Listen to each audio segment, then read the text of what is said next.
mics are hot. They pick up all kinds of noise. All right, I think we're live now. All right, so this is the Race to Racer podcast live at the Ritz Vogler Scholarship Fund Daytona 500 Watts Party here at Raceway Park.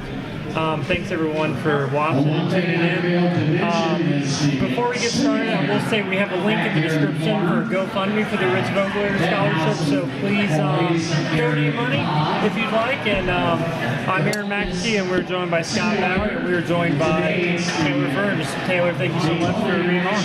Yeah, no, thank you for having me, and I'm excited to talk about racing.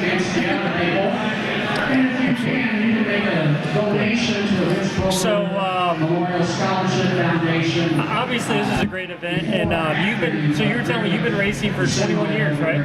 Yeah, so this upcoming season will be my 21st year. I started when I was 6 years old, so I was kind of joking with you earlier. You could do the math on that about my age. But yeah, my 21st season, which I'm grateful to have been racing for that long. I feel like not a lot of racers in general can say that they've had the opportunity to be able to be involved with motorsports for that period of time, and so I'm really looking forward to this upcoming season, racing the entire USAC Silver Crown schedule and with the sprint cars and the 500 sprint car tour. So Taylor, we met before. My brother Bill worked with you guys back when you were doing the deal with Tracy Hines, and at that time I kind of learned that you had done tons of different type of racing. You've done stock cars, midget sprints, Silver Crown cars now. I think you did some sports car racing. Is that right or no? No, I have tested a Formula 2000 car a handful of times. When I won my USAC championship in 2011, USAC entered me into the Mazda Road to Indy Scouting Combine, so I did some Formula 2000 stuff with Bilardi, and I tested a Formula 2000 car prior to that. But no sports car experience as of yet. But never say never. No, I got a feeling it's coming. So, what brings you back to the open wheel race? Obviously you've run them all, and continue to run them all, and I mean to good success too. I mean, these last couple of years, especially in the Silver Crown car, you've really shown well. You're fast everywhere you go.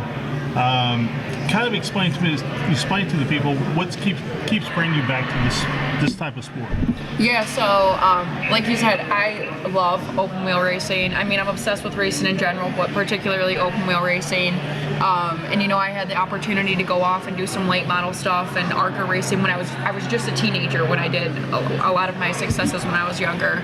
And then I took some time off to focus on my education. I have a few degrees now. I'm in law school, and what started back in 2019 is just like coming back to do a family hobby and race 5 races a year. I don't think my dad anticipated me kind of winning almost like right off the bat and being as competitive as we were with some top tier guys, with Bobby Santos and Kody Swanson. And so, it just like escalated from there. Then we got a Silver Crown car, and, I just love open wheel racing. So I'm excited that we have a dirt car now so I can get back to doing that. And, I always kind of say, like, I'm not shy about saying sprint car racing, some of my favorite racing that I've ever done. And so, yeah, I love it, grateful to do it. And so we'll just kind of see where it goes. So what's your schedule like for next year? So this upcoming season I'm really excited about. I'm racing around 25 races, which includes the entire USAC Silver Crown schedule, both the pavement and the dirt.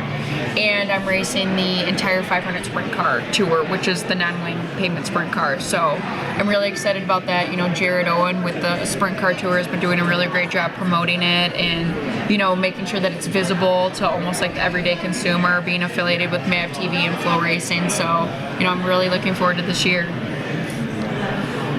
So obviously we're here for the Daytona 500. Do you follow any major forms of racing? I mean, NASCAR, IndyCar. Did you ever have aspirations of being in any of those series growing up?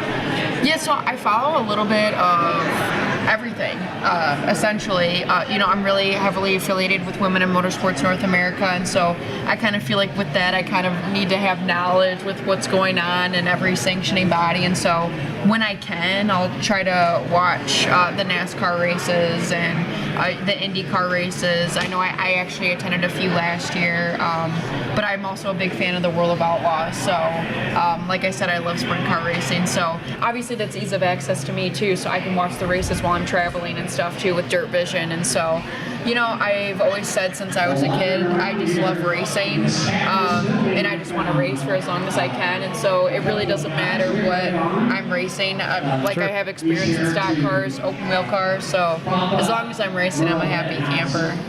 Oh, absolutely. So, obviously, we're here for what I consider a great cause, Rich Vogler Scholarship. And this is an event that has for numerous years. It has been kind of it's been kind of resurrected this year. Obviously, you never knew Rich. You didn't race against Rich, but I feel like Rich is one of those people, especially in our world, open wheel world. It's he has like such a legacy that I feel like the drivers are always chasing. And over the years, what have you had a chance to learn about Rich and to find out a little bit about kind of who he was?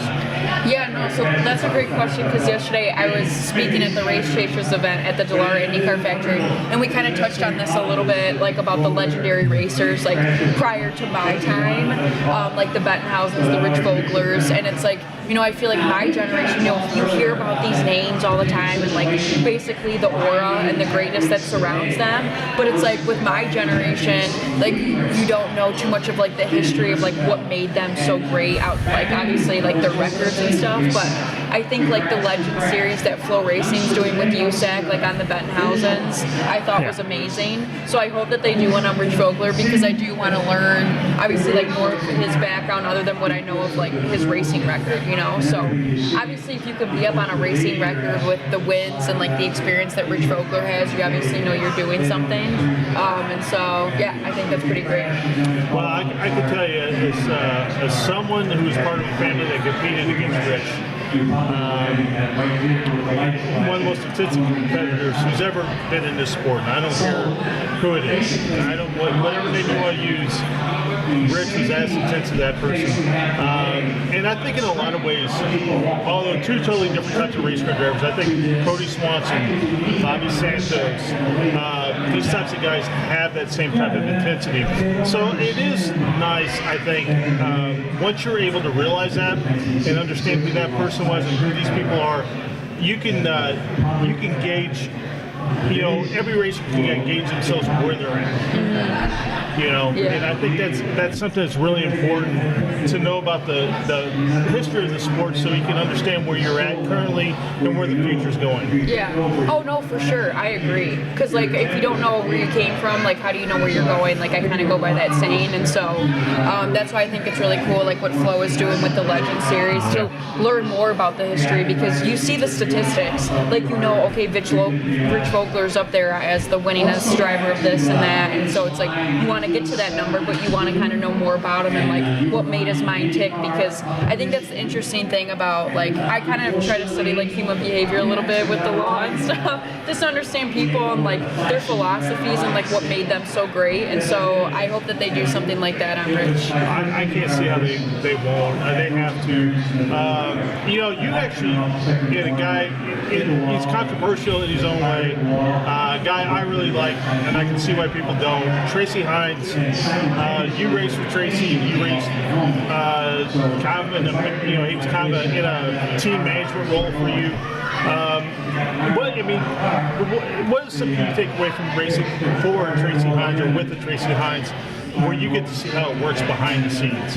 Yeah, so, you know, when I was working with Tracy, I was 16, 17 years old, so like pretty early on in my development stages, if you will, and, you know, I had the opportunity, I lived with Tracy and Christo one summer, like back in 2013, and so, you know, to work on the cars, like behind the scenes and work with Tracy and kind of like see how he was away from the track, like that's what I say to a lot of people when I interact with them and they know that I work with Tracy. I'm like, if only you knew the person that he was away from the track, because honestly, like, I think the world of Tracy and Krista, and I feel like they're like a second and third family relationship with me, and so I know when I call Tracy too for advice on things, I know he's going to shoot it straight with me, like no BS, and so you have to respect that about him, and you know, the integrity that he has, that he would put into his work ethic and how he would prepare the race cars. And so, you know, I said to Krista actually last year before Carb Night, she was wishing me good luck, and we were talking about the race that day and stuff like that, and I was like, I kind of wish I had the opportunity to like work with Tracy now as like I'm more mature, because I was really just a kid then, and just to kind of see the differences. And so, but I think the world of him, and I wish more people had the opportunity to kind of see and experience him away from the track, because he is a really great guy, and I love Krista. She's like a mom to me. So yeah, I think if people knew Tracy like you were talking about, they would really understand the success he has in his job at Motorsport now. Yeah. It's no surprise that how successful he's been. Yeah, and I think the big thing also with a lot of people is like understanding like how they react and the way that they do.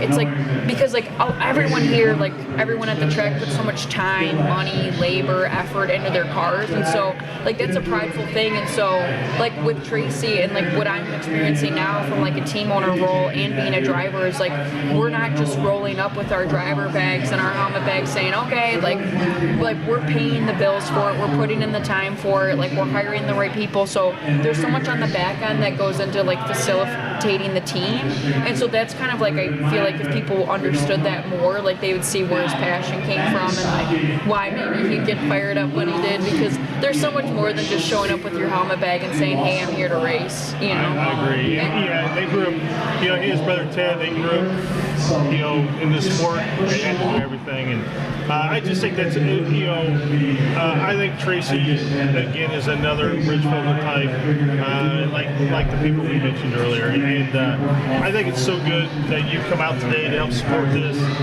because I think it's important. And as you mentioned, education, obviously something that's very important to you. Kind of explain to people out there who maybe think, I don't know, education racing, kind of explain like what the thought process and why do you think that education is so important? Yeah, so I'm gonna be honest with you. When I was in high school, my parents like really prided myself, like you're going to college no matter what. Like you can race and go to college, but you have to go. Because I was the type of kid, I was like, you know what? After my 4 years of high school, I'm done. And then, when I graduated from high school, I moved down here. And so I was living down here, racing 410 wing sprint cars at the time, working at the shop. I had my own condo. It just became a lot. And so my dad was like, you know what, you're focusing on school.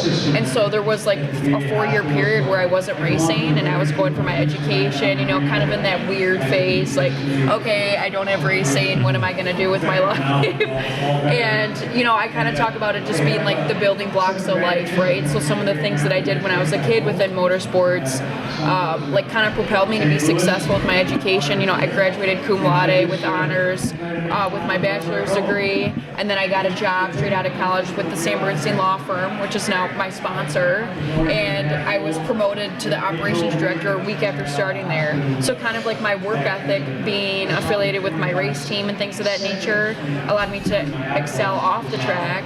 And then also it's what led me back to racing. And so, now I'm in law school and, I've been thinking about, okay, how can I promote myself and my sponsors in a way that also mixes together my work and my education. And so I came up with this idea in the fall about having my own column. So I pitched it to Speed Sport. Hey, could I do this maybe diary, or have the chronicles of my life, off the track or away from the track.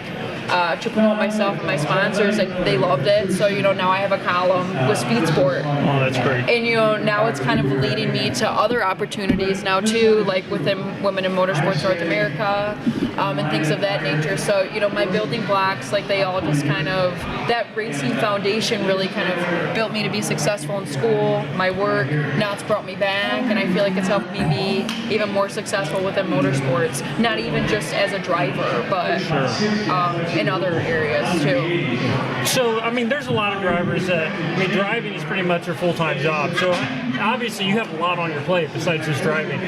Does that really, become a distraction, or does it kind of help maybe take your mind off racing and focus on other things and then go to racing when, I don't know, kind of how do you feel about that? Yeah, so I think a lot of it comes back to compartmentalizing everything. And I'm big on watching documentaries and like learning from greats in other sports. So I know in like the Tiger Woods documentary, he talked about that a lot, like compartmentalizing things. And so that's what I feel like I've had to hone in on. Because like, for example, I do have a lot of stuff going on between my work, my law school, not only just being a driver, but also the team owner aspect, facilitating things, working with sponsors, and the other ambassador roles that I have. And so, like, case in point, like this is like a couple days in my life, but this is also how I compartmentalize things in Excel. So, last summer, the week of Winchester, I had to reschedule a final exam because it was supposed to be scheduled the day of the Silver Crown race at Winchester. So I took my exam the day before, worked on my drive down to Winchester while my brother was driving, got to Winchester, and I had a mentorship call with WIMNA. And then after that, I had a meeting with my marketing partners, went to bed, woke up the next day, and we went to Winchester, and that was my time at the track. So I was like focused on what we were doing, and we went off and podiumed at Winchester in the Silver Crown car my first time there. So, I mean, yeah, I do have a lot going on, but it's just all about prioritizing things. Absolutely. And being a great scheduler. Well, Taylor, thank you so much for coming on, and I think this is going to be a great event, and I'm looking forward to watching the race for sure. Yeah, thanks guys for having me. Yep. Hey, thank you so much. Yep. It's great talking to you. Yeah, thanks. Thanks, you too. All right, I think we're going to bring in someone else now. Hey, thank you so much. Yeah, thanks for hearing me back.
Joined us now, a guy I've known for 40 years, maybe longer.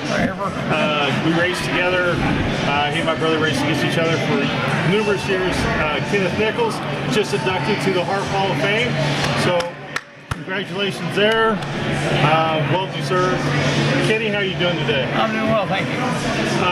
So Kenny was a guy who, I would say, blue-collar racer who really turned in a hell of a career running midgets.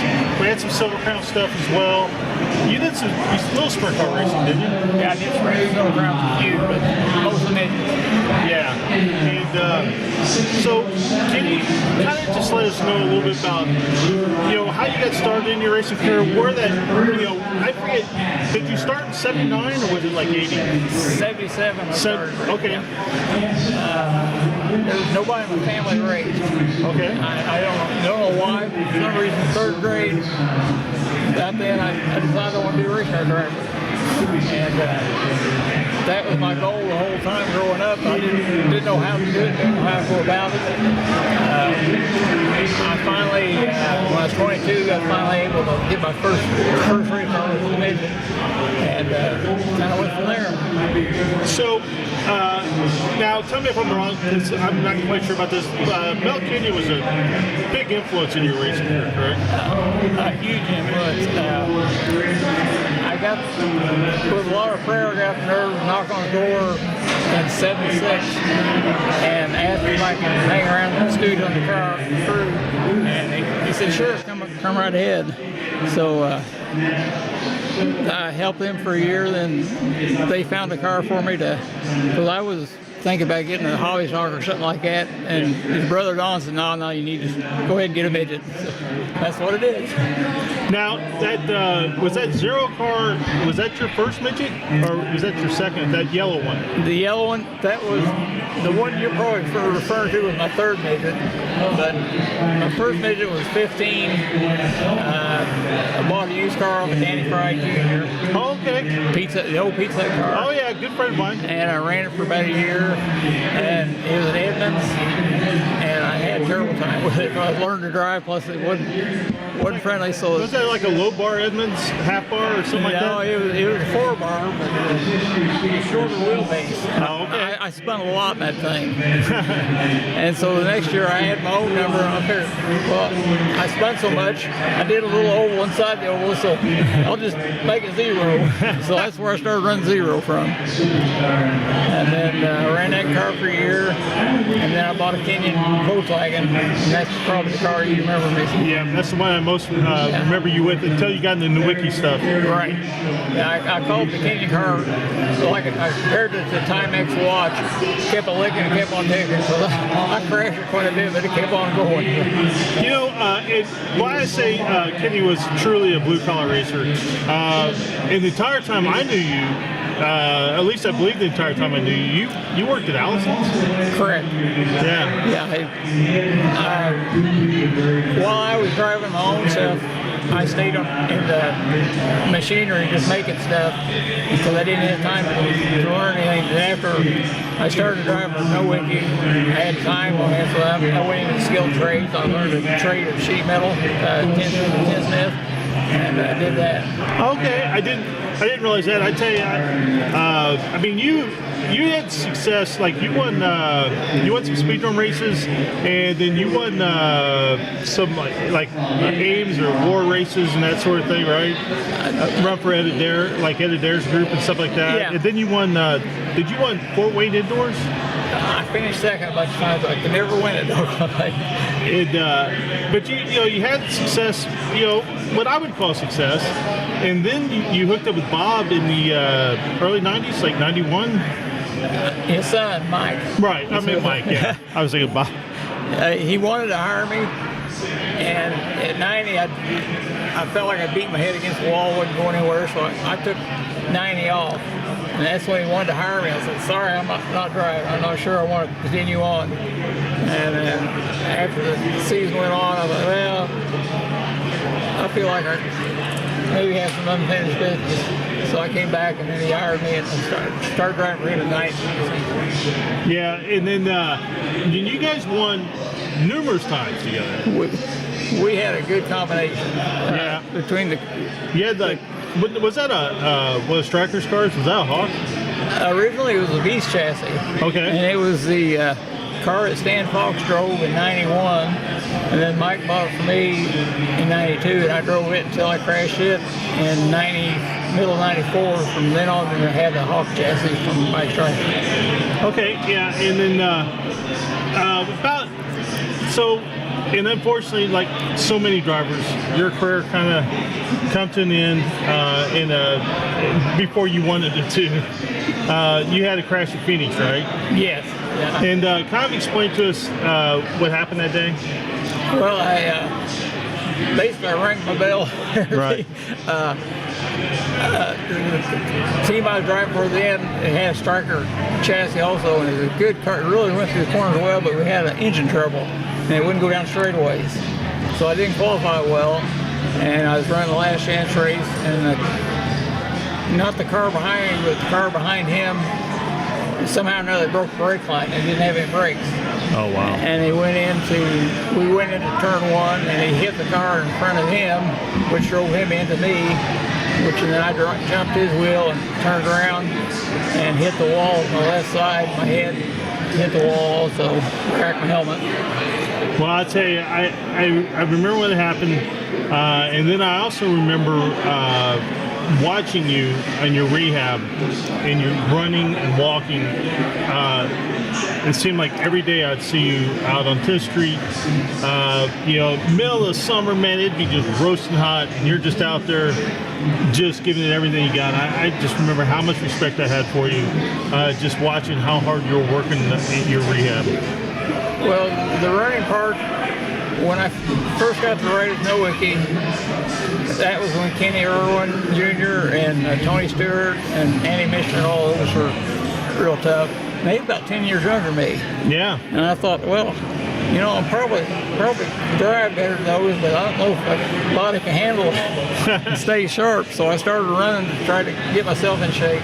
And the more I ran it, I kind of liked it, so I kept running. So. Yeah. And then through rehab, when I went to the rehab center, one of the gals that did my physical therapy said, well, you'll probably be able to walk again, but you'll never be able to run. So it really made me mad. Oh, I bet. So I came home and ran 2 miles that night. Yeah, no, and I just, like I said, man, we've known each other, like I said, for years now, and I just remember watching you, and I'm just so impressed with you. And then you getting in the Hoosier Auto Racing Hall of Fame, I think it's well deserved. We're here for obviously a very special event, and you're someone who raced against Rich numerous times, and kind of explain what it was like competing against Rich. Rich was definitely a great competitor, and you'll talk to some people that think he was not fair, but he always treated me fair. There were several times he could have took advantage of the mistakes I made. He didn't let me gather it up. So I have a lot of respect for Rich. And I feel very honored to have gotten to compete against him. And in fact, one of my favorite photos is a day race on dirt at Santa Fe up in Illinois. And he was on contract with one tire manufacturer. I obviously wasn't. And I put on an old hard dirt tire that I had, and it worked perfect. So I got a picture of me passing Rich. That's funny. So I'm going to keep that forever. I'll tell you what, that was an accomplishment right there. Anybody can say they passed Rich. That's an accomplishment. That didn't happen very, very, very often at all. No, not at all. Yeah, I just, I got to tell you, Kenny, we're here for, like I said, I think it's so great to see someone racing against Rich here, and his mother's here, and there's a good crowd coming in for this, and it just still shows you how much Rich meant to the sport of auto racing and to race fans in general. I really appreciate Eleanor putting this on. Yeah. My 2 sons actually were recipients of the... My niece too. So I'm very thankful. Yeah. So I think Eleanor's waiting to come on, and Kenny, you know how much I respect you. You know how much I always enjoyed racing. Watching you race my brother and that sort of thing. It's a pleasure to talk to you. Like I joked around, I hadn't seen this guy in 20 years. I've talked to him twice in 3 weeks now. So good things must be happening for me. My pleasure to be here. Thank you, Kenny.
it.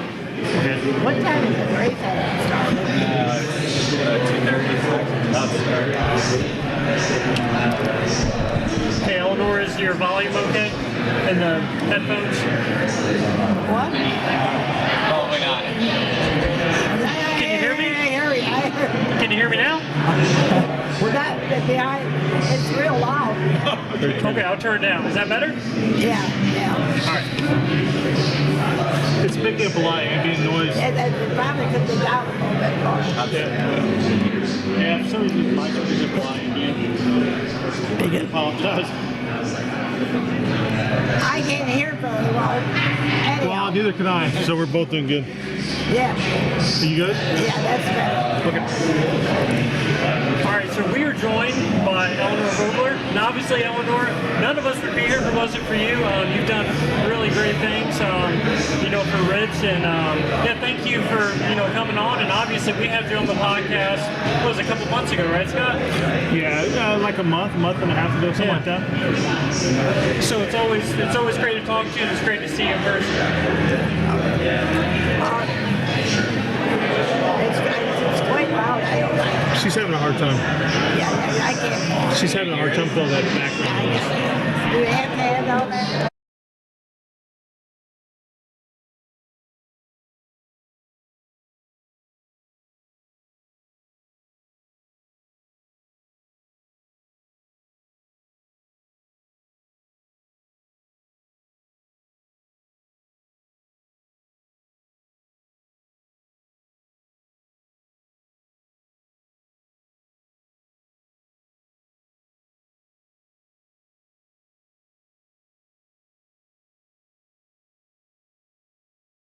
Yeah. So much background noise. Yeah. Yeah, let's talk about it.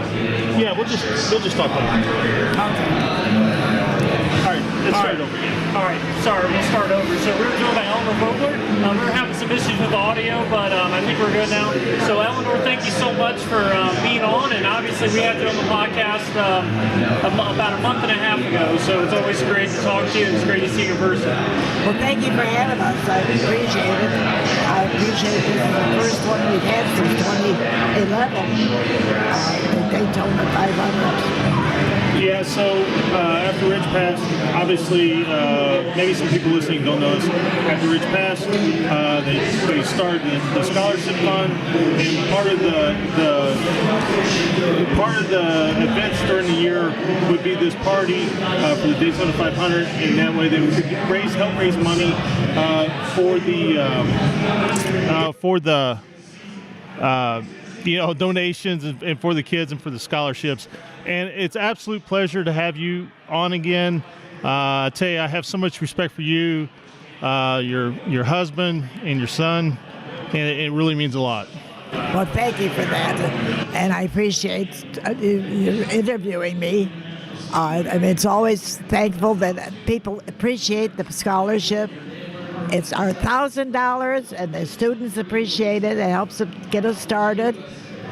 Of course, we couldn't do a thing without the help of all the racing community, with the donating money, people like you promoting it.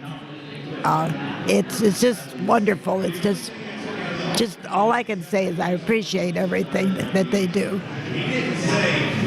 Yeah, and like I said at the beginning, we actually have a link to the GoFundMe that Billy started, so if anyone wants to donate money to the Rich Vogler Fund, they can definitely do that. And for people that are here, we have the silent auction. I think there's going to be a live auction as well, so there's plenty of opportunities for people to donate. Well, yeah, now I usually do a thing on Facebook for this particular deal. And I did one. Actually, this morning, we decided to video me in the hotel. And so we went ahead and said it. And we're on our way to IRP, Lucas Stadium. If you're in the area, please show up. If you're not, just put your money here. Now, how many times do you think you've been to this facility? Probably 100? Well, whenever Richard raced, I went to every race. And afterwards, because we had been doing the Rich Vogler challenge or not challenge. I forgot now. Well, we're doing the Winchester.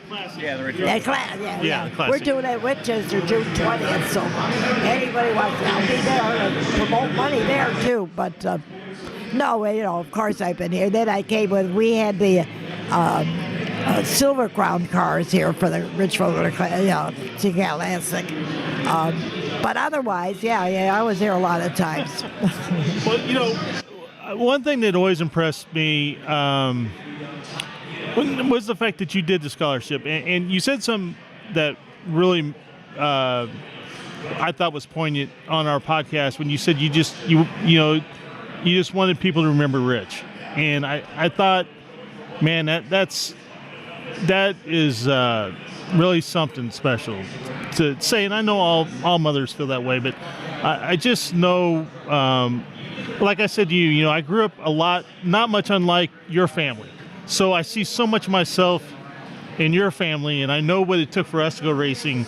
I have an idea what it took for you guys to go racing, and it just the fact that you still stayed there, and you were in so many different victory lane photos with up-and-coming drivers, and I felt like that meant a lot to the sport as a whole. And not only, just to keep the Vogler name alive. I kind of brought something up, that actually anytime Richard won a race or everything else, but then afterwards, going, like I said, to the Clay Challenge, I was kind of proud the way that the boys, like Kody with Swanson, it's Sunday, next, June 20th. If he wins that, it's going to be 4 times he's won it. And I told him that's going to be a record. The way they go at it, they grow up, and they're all really nice and polite. And I'm kind of proud of how they're turning out. They're not a rough and tempo stuff. So. I know I've been asked about what Richard's legacy would be. And it's kind of hard to. What would his legacy be? For someone like myself, whose family competed against Rich a little bit, Rich is tough a competitor I've ever met in my life. I didn't know Rich on a personal level. I did have a chance to interact with him a little bit, and actually. You get to see a different side of him. He was a lot more. He could laugh and joke around a little bit. Whereas, like during the race, during racing night, it was all business. But before the races, Rich had a sense of humor, and to me, that was something. As I got older, the little bit of time I did as I became more of an adult, I got to see that. He became more. And this is going to sound strange, he became more human to me versus superhuman. Because Rich did things in race cars that I've never seen anybody do before or since. Like passes or saves or things that... And so his legacy for me is going to be different than, say, somebody raced against him, like drove against him. But I just feel like Rich was the ultimate competitor. And I don't care who you compare him to. I do not care if it's Dale Earnhardt, AJ, Mario, Dale Earnhardt Sr. It does not matter. He was the ultimate competitor. Well, I think a lot of guys feel that way, especially the ones that race against them, And like you said, people never saw his good, his regular or side or whatever you want to call it, not the racing side, because he was very generous. Tried to help people, even in the racing. He'd help the rookies. He had a philosophy. Help the rookies because you're racing against them. You know what I mean? Right. You don't have. It's not that you're going to have them that they're going to. It's so wonderful that they're going to crash you, or not crash you, or just help them so that they're going to learn the right way of racing. Yeah. So. But other than that, there was a lot of charities he went to. A lot of things that he done, people needed help, but it wasn't shown. I mean, that didn't put that in the newspapers and stuff, Didn't, One thing for me with Rich too is Rich would get in a race car that maybe somebody else wouldn't drive, and he could pretty quickly diagnose what it took to make that a better race car, and put it in victory lane. And you saw it happen numerous times. I saw it happen a few times where he took race cars that nobody else ran well with, but he understood the cars enough and he understood his driving ability enough that he could make those race cars winners. And I remember one night he was driving a pretty old car up at whatever that track was up north. I think Newman's parents owned it at one time up there in Columbus. But he drove like an old LTC, and he won. And at that time, even in late '80s, the LTC is pretty old midget, But he figured out what it took, and he won. And I remember him that night before the race. He just kind of showed up. He didn't, before he got there for the trailer, he had his driver's bag. The guy was helping. He just left his driver's bag at their little open trailer because he didn't have nowhere else to put it that he trusted. And, but that was Rich. Yeah, I know what you're talking about. So, yeah.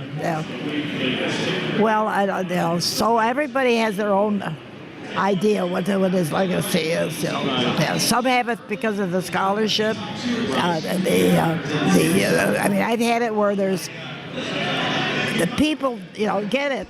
The students get it, and then they get married and have children, and their children get it. And I've had third generation already apply. So we're hoping to make it continue, but we won't unless you people come on out here at Raceway Park and come bring your money. You can get in for free. It's free entrance. Now, Eleanor, I'm going to tell you that I think your legacy is going to be determination. And that, to me, that is what I remember about Eleanor Vogler, determination. Well, that's where do you think Richard got it from? Right, that's right. Well, Todd was pretty determined, too. Yes. Yeah. So, poor kid, he's pretty determined, too. He's more like his father, I mean, he is really like his father. But, it just, people hear me. And Indianapolis area will be here for quite a bit, and but get out here. They got good food. You can buy the food, but you come in for free. If you can find how to get here, you got to drive half a mile or 2 miles. I mean, they got signs, but you're driving and driving and driving and driving. Well, they let you get to drive by the drag strip. You get a nice little view of the drag strip. Well, I guess they're promoting it. They're going to have the Holman Classic. Yep. August something or other. And then, of course, they're going to get the NASCAR truck guys here, too. Well, we all got to promote their stuff. I'd like to thank I don't know who's running the IRP, but I'd like to thank him for donating our facilities. We had somebody donate all the tables and chairs. They didn't give me the guys who it was, but I think the checkered flag is one donating the food. Well, they're doing the food at a low cost. Yeah, low cost. Yeah. They're not, I mean, you got to pay for something. Right. Even the scholarship, we mostly have volunteers. The only thing we have to pay for, like the government, like stamps and paper. I mean, you got to buy paper and stuff. So I mean, but everything is pretty good. But the only thing is, get our coats on. It's really cold outside. It's warm in here. Get your coats on and get out here. Yep, that's right. Everybody donate, come, enjoy, meet Eleanor, see one of Rich's cars that he won the HUD 100 with. Actually, is a family-built car. Don and Rich built it, and I watched that car race quite a few times when I was a kid, and beautiful race car. But everybody, if it's $1, $5, whatever you can spend, please do it. It's a great cause for great people, and I can tell you that there's a lot of people that benefited from this. Well, there's a lot of little things they can buy, you know. It's we think about the little people too, you know. Well, all I can say is get over here.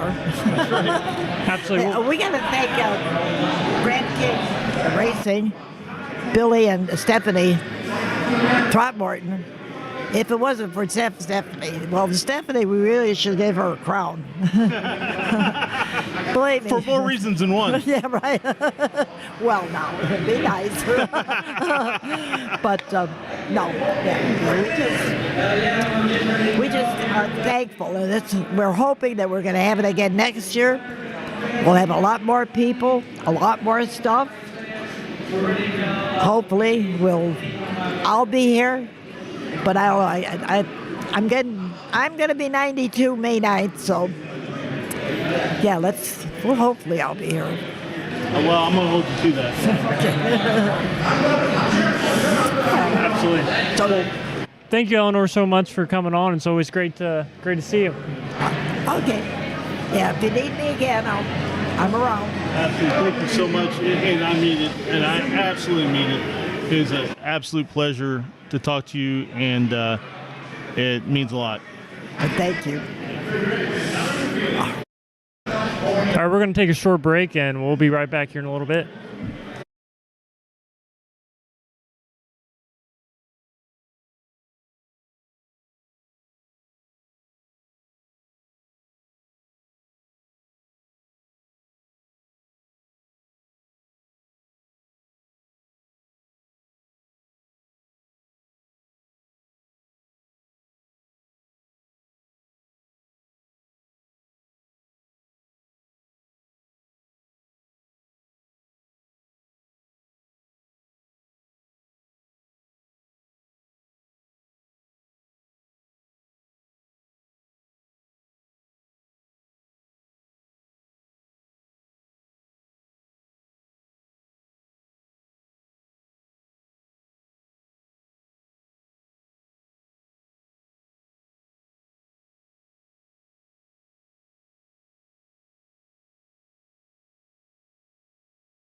It's even exaggerated from that. Yeah. Oh, it is.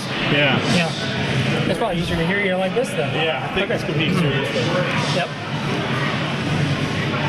All right, so we are joined by a man that wins a lot of races. He is all-time on the all-time USAC wins list for Silver Crown. You're number 1 on that, correct? Yeah, that's correct. Yep. Mr. Kody Swanson. Yeah. Nice to see you again. Yeah, thank you.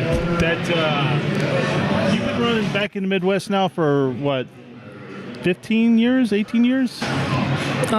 First time I came in the Midwest, I came and ran a sprint car a few times in 06, and then came back and ran here the first time, night before the 500 in 2007. So it's been 15, I suppose. And then I moved here and kind of been here full time since 2011. Time flies when you're having fun, I suppose. What, this is a kind of a general question, kind of especially all drivers. Where did your love for racing come from? You come from a family. Your family's pretty heavily into racing, right? Yeah. I grew up in the grandstands, right, watching my dad. My dad, Mike, he raced everything from super modifieds to late models to Grand American modifieds, all on the West Coast. And so, I think I was at my first race at 3 weeks old, and I remember being at Madera Speedway and traveling in California a little bit. All throughout childhood and loving the sport then. And after my dad got started, his father, my grandpa Bill, got started, and he ran everything from street stocks into late models, and won championships himself too. So been a lot of fun. Just enjoy the sport.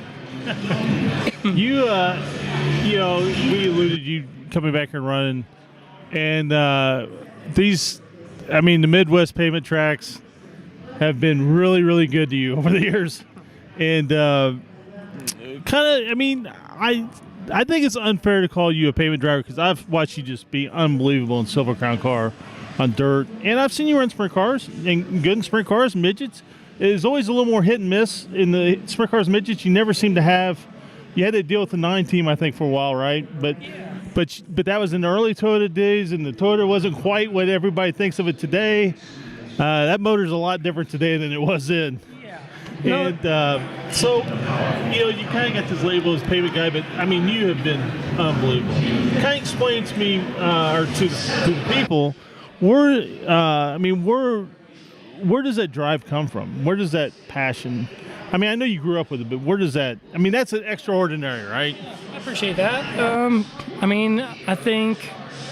If you're going to do it, I guess I'm competitive anyway, right? So you do it, and you want to have the desire to win. And for me, there's a lot of team atmosphere to it, right? Growing up, I played baseball and soccer and all that stuff. And so you want to win for you want to win for your team. And so racing's no different. And I really have enjoyed the chance to do it. And excuse me.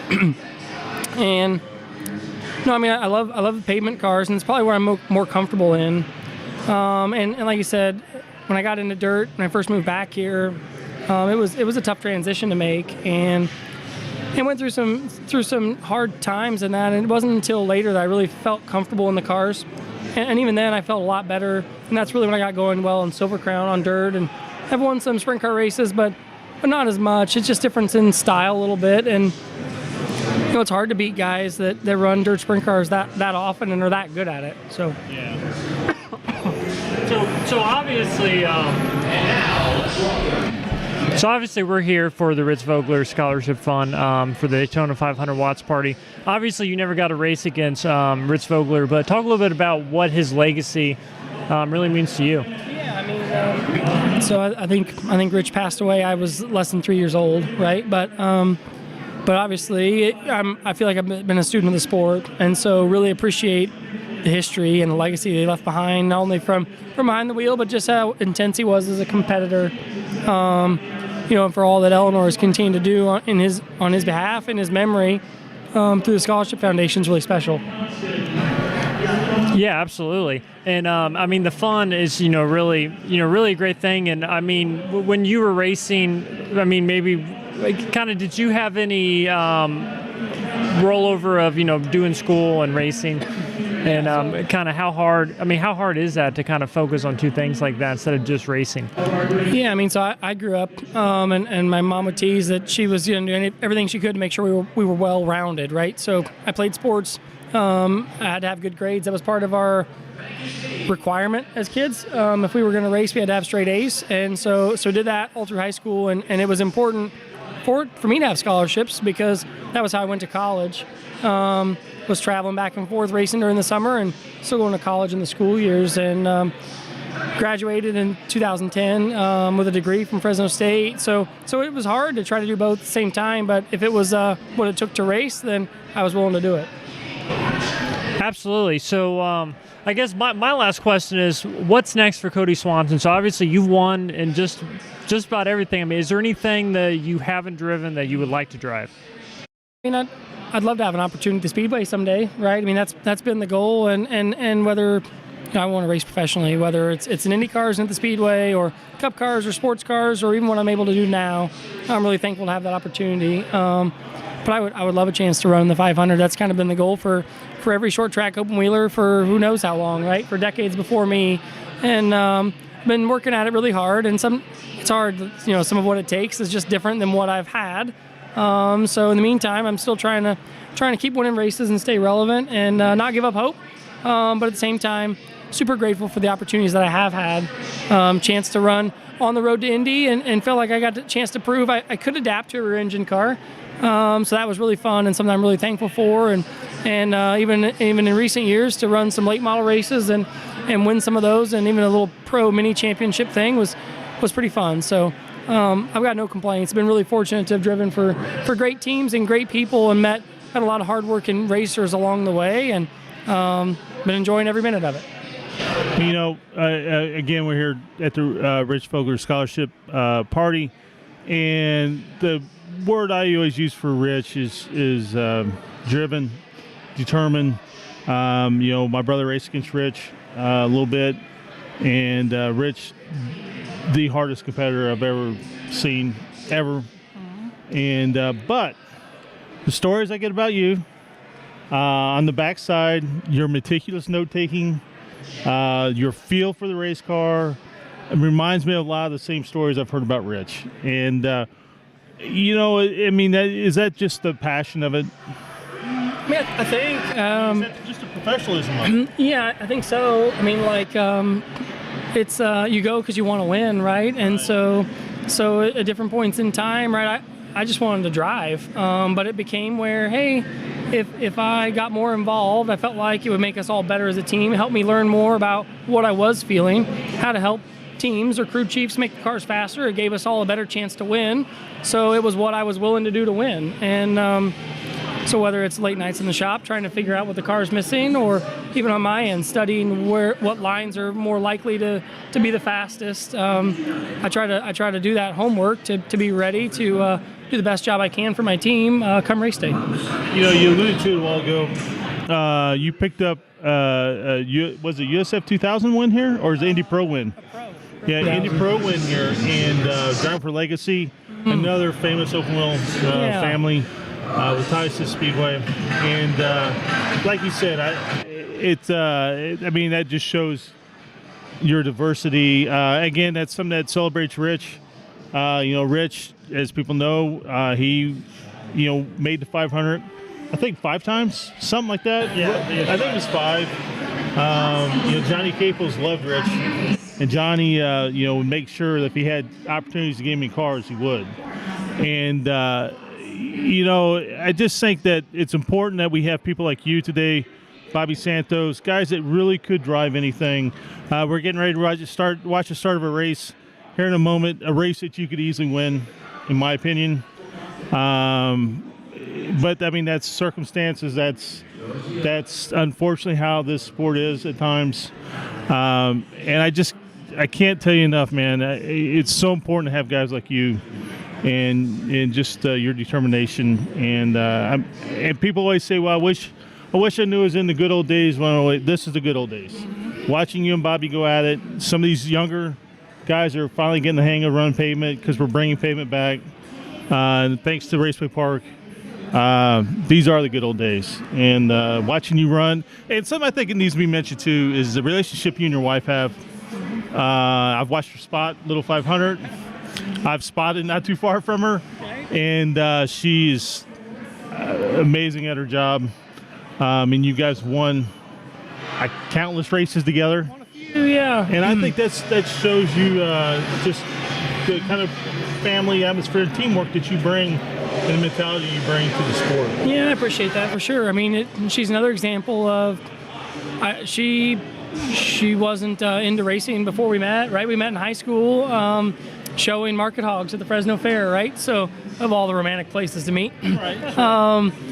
But she was a part of race teams, and even on the West Coast when we started, she would help us out, whether it was helping fuel or get tires ready or whatever, and was just around it. And it came a time, I think 2015, my dad had spotted for me, most of my career, almost all of it, was busy farming back home and couldn't make it out to some of the races, and she ended up being kind of the next person able to do it, and we talked about it and watched videos, and kind of she'd always listened along with a scanner and knew what I liked to hear and what was normal, and so we talked more about that, and she's done a great job and just continues to do it and put the work in, right? Because it's what helps us win. So it's been really fun to do that together. Yeah, I mean she's amazing at it, and I think that goes a lot to I mean obviously you're the leader of any team you go to, and you're not only the driver but you're the leader, and I just again man we're so lucky to have guys like you in the sport, and thank you so much. I appreciate that. Thanks for chatting with me for a bit. It's been a blast. There's one thing, and I know you kind of catch it a little bit for this, and I personally think it's great. You have true emotion. Where does that come from? I think I just get overwhelmed, really. I mean, I think about it. First time I really lost it like that was talking about ag. I was my chapter president for high school and FFA, and we had a chance to bring our parents up and give them a plaque to say thank you, and I couldn't even get through it. I don't know if it's big, there's a lot of it that weighs on me about that. You win something or win a race, or you're in a banquet type atmosphere, and you're trying to thank all the people that are part of it. And I think about, I know the hours I sacrificed, but if my team is 10 or 20 people deep, right, I think about all the time that they've invested, all the nights they had away from home, all that their wives and children would have missed out on. So we'd have a team goal together, right? And so the fact that they put all that in, and then that we had a chance to win or accomplish the goal we were after, is kind of overwhelming in those moments, and a hard thing to explain. And the thing I regret about is I can appreciate that I have that emotion that's there, but the only regret I have is that I'd like to say more about it, about those guys and those people and everybody that makes a difference like that, because that's the feeling I have, and just a deep appreciation for everyone that I'm involved with. Well, this sport's a people sport. I mean, without people, it don't go. And I know that sounds ridiculous statement, but that is the people make the sport. Yeah, and that's how I feel about it. Not only on the team side, but everything from race fans to race tracks to sanctioning bodies, and it takes everything to make it happen. That's right. And even on the team side, right? Like I'll say, I didn't do any of it alone, right? And whether I'm in charge of certain things or not, there's a lot of roles that a lot of people play, but they do their job really well at to give us a chance to compete. So. I guess that's what it's overwhelming for me, is thinking about how it all came together. I'm a believer, so I think of all the people that God's put in my life and all the opportunities He's given me, and that it all intersects on a day like that, where you can celebrate a win with people that have become friends and family is really special, and sometimes it's a little overwhelming for me.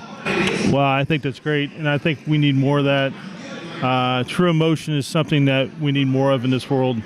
And again, I just appreciate you. Yeah, thank you. I appreciate the chance to do it, and like I said, the people I've been involved with, and for events like this is so cool and a neat way to honor Rich's memory, but to have Eleanor here and to have her still supporting the sport in the way that she does, and the community in the way she does through the Scholarship Foundation is really something special, and it's cool to be a part of something like this, and things like the Harf Banquet and everybody, like I said, that's involved in racing, that it really makes it a great sport to be a part of. It's fun for me to be involved. Yeah, you used to come in the shop a little bit, and my mom would work front desk. And you probably don't, you didn't come in that much. You probably don't remember too much. But I look at Eleanor and I see a lot of my mom. They're very similar people. They supported their husbands in the sport. They supported their sons in the sport. And I'm just glad that we still have someone like Eleanor around, to just tell the stories of her family and her thing, because it's, as your wife could attest to, or you could attest to for your wife, it's not easy.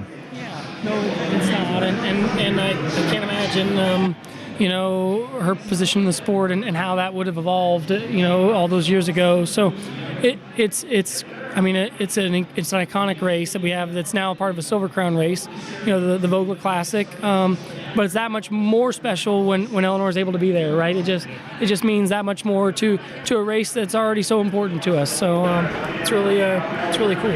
I couldn't agree any more than that. Yeah, absolutely. Thank you. Well, thank you so much for coming on. We appreciate it. Yeah, you bet.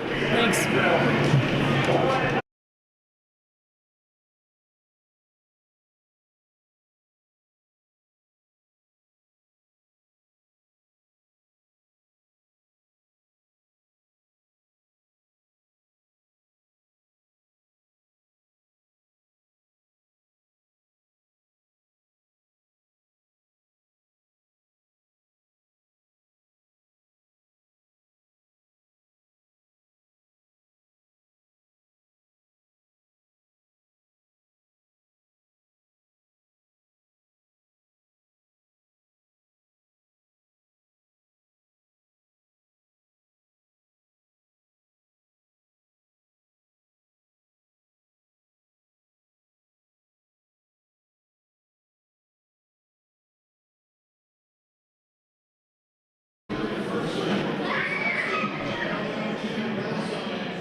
All right.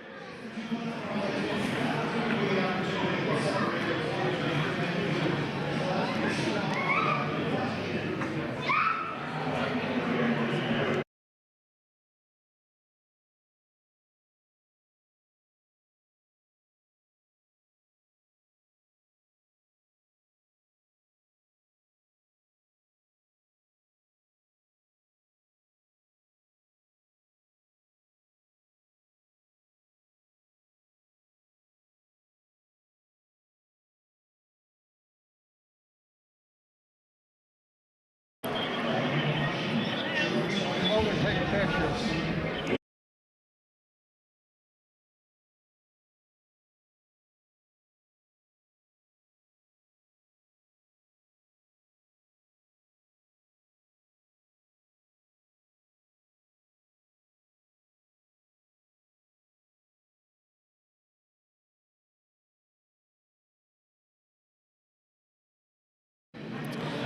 So we're here back at the Ritz Vogler Scholarship Fund Daytona 500 Watts Party. We are now joined by Ed Dalton. Ed owns Classic Car Carrier.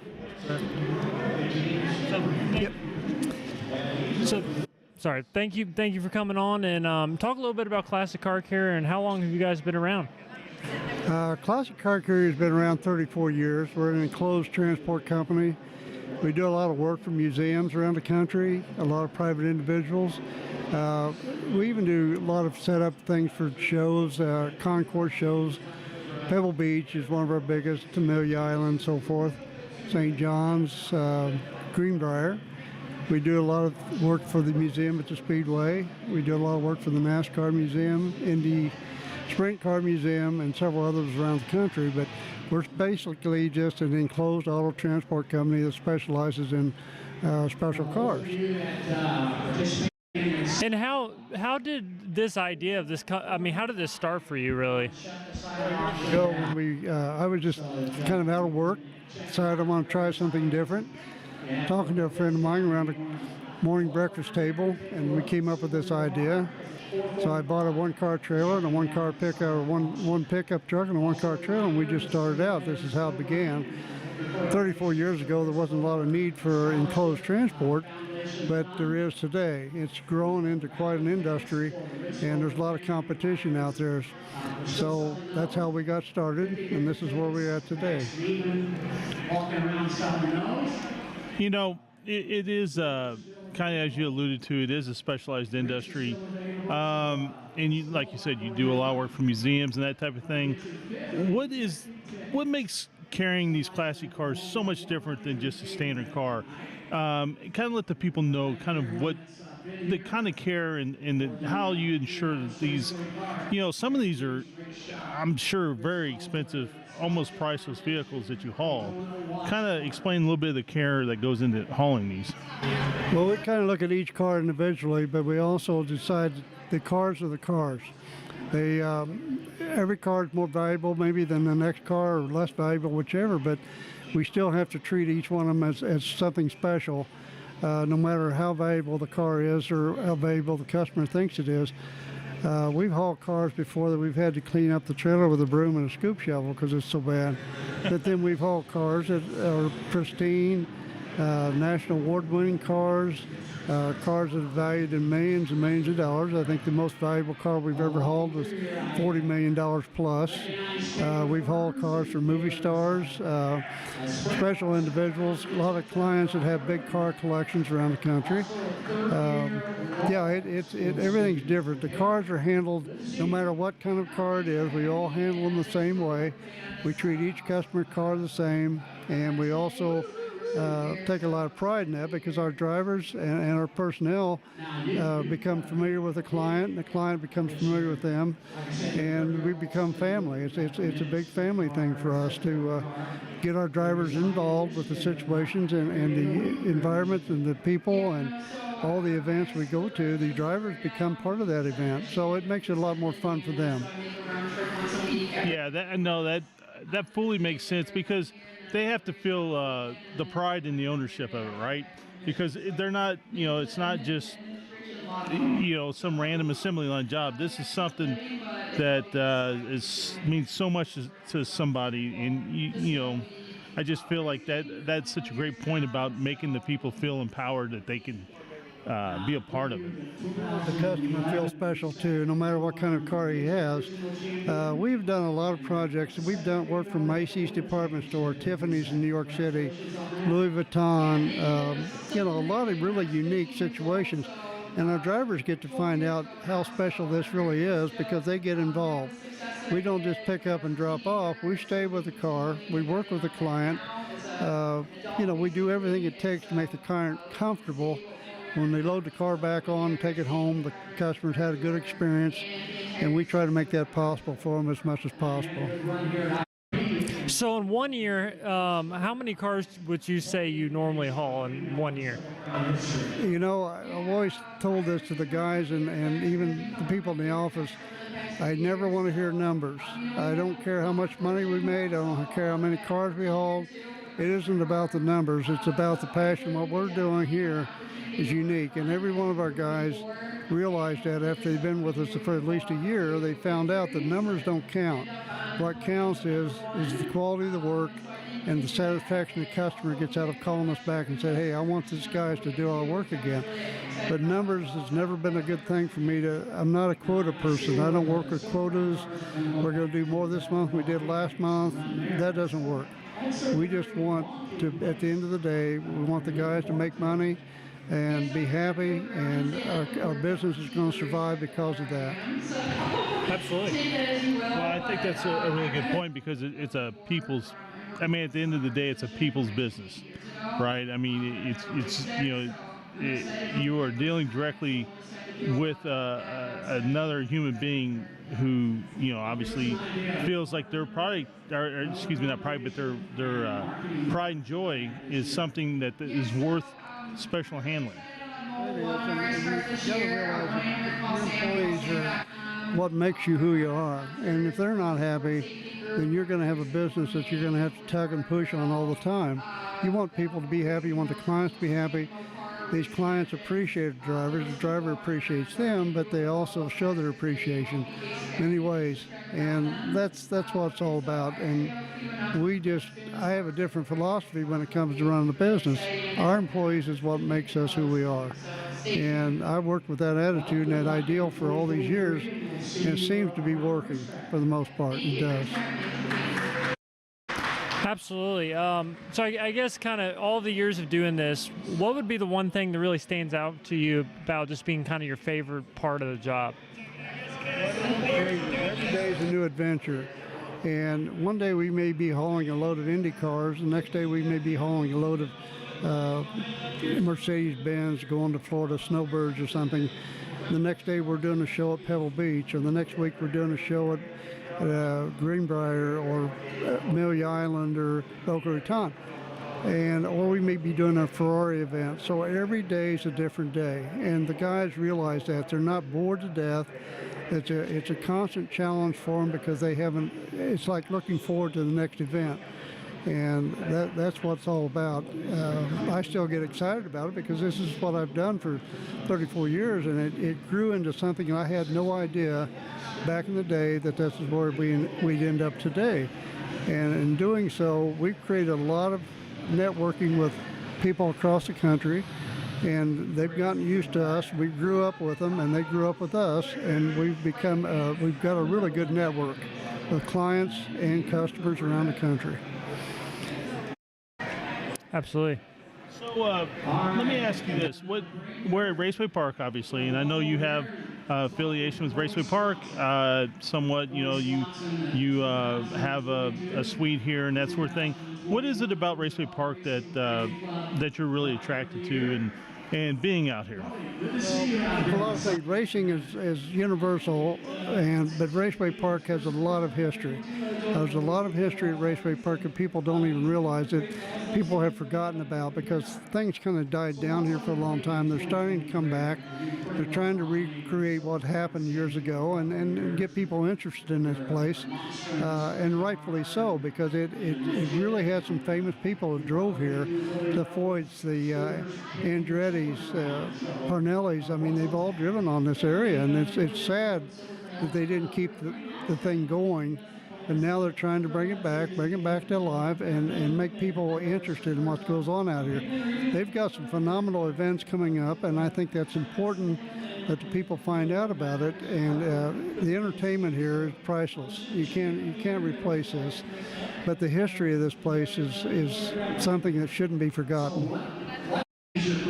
Yeah, I agree. As someone whose family's competed here, over the years, I couldn't agree more. I love Raceway Park. I love this facility. I believe, and I could be wrong about this, I believe my dad had a midget ran here when it was still dirt before they even paved it.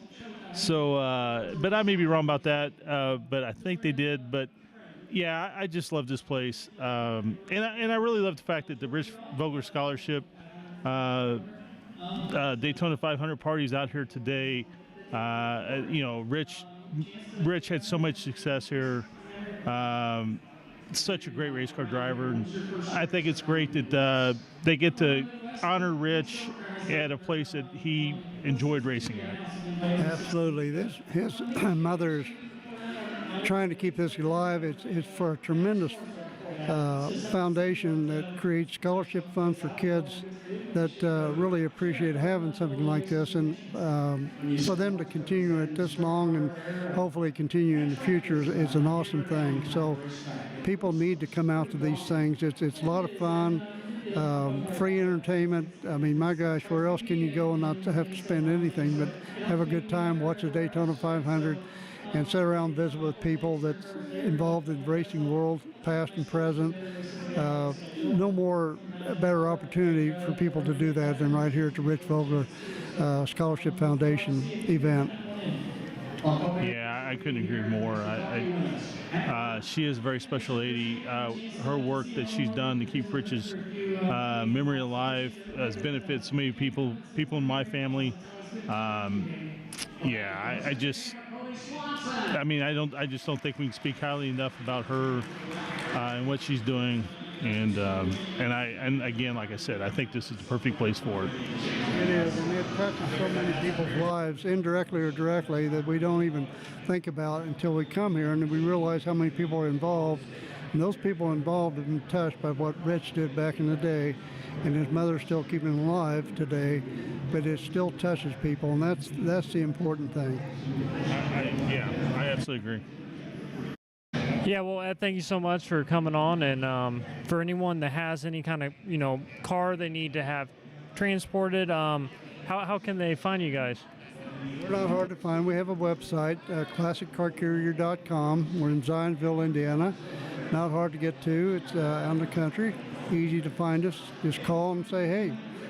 And we say, well, how can we help you? And that's what we try to do is work with you and get the best setup for the transportation of your vehicle we possibly can. And all you have to do is tell us what you need, and we'll make it happen. Absolutely. Well, thank you so much. Thank you.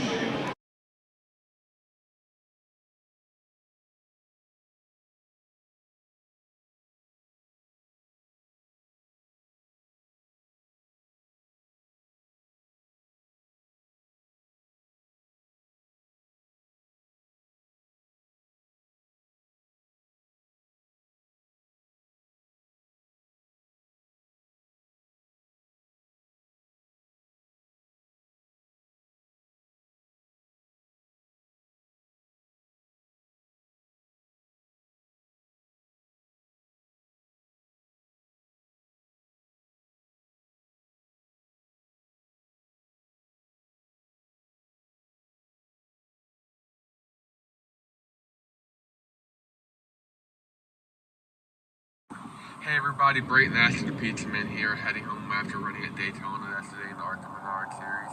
Brought home 27th, not where we wanted, but we went some, we wrecked some, to do some. So I want to say hey and hello to everybody at the Vogler Memorial Scholarship Daytona 500 watch party.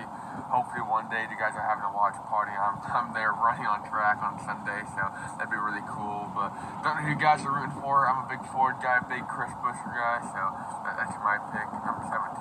But hope you guys all have a good one and have a great time. Hey everybody, Brayton Aston, the Pizza Man here, heading home after.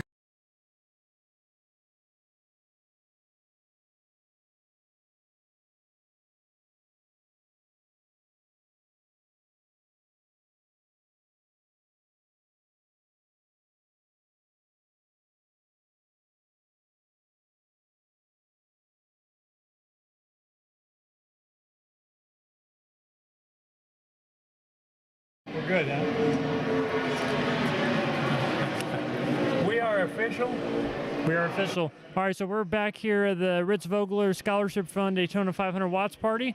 And we've been talking about some big names in racing today, Scott. And Ritz Vogler obviously is one, but we have a family here that is really big in racing. The Bettenhausen family. We're joined by Merle and Todd Bettenhausen. Thank you guys so much for being on. It's our pleasure, man. This is what we've been doing about 80 years, talking about racing. Well, thank you for having us, and it's certainly a pleasure to be here and to help out with the Rich Vogler Memorial Scholarship, to do what little we can to help keep this thing going and raise money for deserving college students. So, obviously the Bettenhausen name, I don't even know where to begin. I mean, it's so legendary. I mean, we could talk for days, right? But I think you alluded to it. You're here. The Bettenhausens and the Voglers competed heavily for a number of years, and I think it's great to be able to see this kind of camaraderie where you're out supporting their foundation, because auto racing is a big family. It's always been a family. Nothing is more fierce than competition on the racetrack, but when it's all over, we're all one big family, and that's half the fun, because when you beat somebody, then you can really put the needle out and tell them how slow they were and how fast you were. So yeah, even 20 to 30 years later, I mean, you 40, 50, 60, whatever it takes, right? You have great stories from the racetrack, but here we are 30, 40 years later, and now we've got the friendships, and that's really the important part. We talked about competition, and obviously today's about Rich, and I've said on this show numerous times today and in the past, there is no more competitive race car driver who's ever lived than Rich Vogler. Now, I say that with one caveat. Gary Bettenhausen was equally, there's 1 and 1A, and it's up to the Voglers and Bettenhausens to figure out who's who. But kind of explain that type of competition and the high level of competition, especially that Cary brought. The main thing I always try to point out about everybody talks about Cary, but Cary raced with one arm from 1975 on, and not many people know that. And so I don't know how many times Rich ever raced against Cary when Cary had two good arms. And when I look back at it, I think if Rich would have been born 5 years earlier and would have been in the 67, 60, or 68, 69, 70, 71 series, the sprint car series probably would have been the Cary, Larry, Rich show, because they all had about that same intensity and that same desire to win that I'm sure Rich would have fit in really well with the competition, and it would have even been a better show. The thing that I remember the most about Dad and Rich was that, Rich was the guy to beat. I was a little bit young for the Larry and Cary show, and when all that was going on, I was 4 and 5 years old, but I was certainly old enough to know by the time Dad was racing Rich that if you beat Rich on a given night, you did something, and there was a good chance you were going to wind up in victory lane that night. And Rich and Dad raced each other with great respect. I don't remember them having any issues on the racetrack. No. Well, I think that's a fair thing to say about Cary, period. Rich, there's people at Rich, he would rub you. Rich would lean on you, but Cary was a guy that, in all my years of watching Cary race, obviously I didn't watch him race his entire career, but Cary always gave you room. He might not give you a lot of room, but he'd give you room. Well, and that's the thing that separates you from a good race driver to a tremendous or great race driver, is the fact is that you had about 2/3 of the field intimidated before the race started. And when you got alongside a guy and they looked over and they saw it was Rich or they saw it was Cary, they just automatically kind of gave up in a small respect, I'm saying, because they knew how many races they've won, how fierce they were, and that there's no chance that they could beat them. And, in our sport, time passes by, there's greatness, but you can't be great after doing this for 30 years. So age you become smarter, but you don't come with that intensity and that level of wanting to win when maybe you've got 50 or 60 wins in the bank already. And one thing to add to that, back in the day, Dad and Rich and all the guys they raced with, they raced to make a living. And you could tip a car over and break your neck and literally be done. It wasn't like it is now where guys are 10 feet tall and bulletproof. You couldn't make a living laying between sheets in the hospital. So that was a big factor also back then. The Bettenhausen name, synonymous with competition, also sadly in a lot of ways synonymous with just the bad parts of this sport can offer. And, you obviously suffered severe injuries in Michigan. Kind of go through what the ups and downs of this sport. I mean, you've seen the highs and lows, from family to yourself personally. Maybe people don't understand this, that you are who you are. And my dad, his grandpa, was just a guy all week long. Now, was he a father that had discipline in his line of thinking? Yes, he was. And there was only one way to do it, and that was his way. And that's the way Cary brought up Todd.